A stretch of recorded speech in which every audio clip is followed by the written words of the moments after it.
为着要落实这中正纪念堂转型正义目标，文化部和国防部沟通了后，对7月15开始，这国军机队会耍离开蒋介石东上大厅，铁柱内面徛卫兵的勤务。也若讲到大家上爱看的这个训练电视呢，会耍到外口的民主大道，同款是10点钟拢有。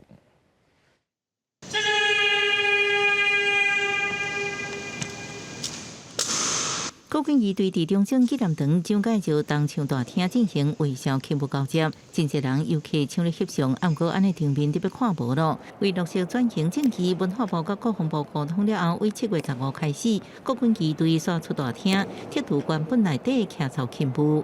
目前从7月15号的9点钟开始，会调整为每个整点的时间，分为2组来执行安全巡查。 7月15开始，国军仪队伫早起9点甲下晡5点，每一个景点时间进行巡查甲训练练习，时间差不多15分钟。文化部表示，去个人崇拜、去维权崇拜是现阶段中正纪念堂转型正义目标。仪队刷到外口电视训练民众看法不同。在铜像面前，就是有一个比较有代表性的画面。如果没有在铜像面前的话，就是稍微比较可惜一点。如果要转型正义的话，撤除铜像比较像转型正义吧，不是撤一堆。改动并不会改变历史事实的发展，因为毕竟这边太阳很大，然后你在这边表演，其实民众很热，他们也很热。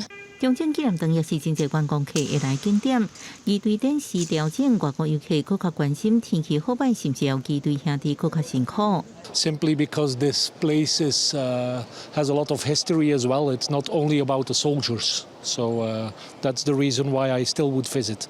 暑い時とか寒い時は避けて、気候のいい時にやっていただければ。 ぜひまた見に行きたいです。无论在里边还是在外面都不影响，很挤很挤，有的后面都看不到。你在了外面以后呢，我们大家都能看到。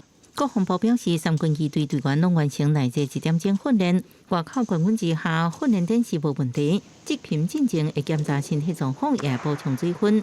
暗过拄着雨天就取消。另外，中正纪念堂升降机的勤务未受影响，依然由三军仪队来执行。记者综合报道。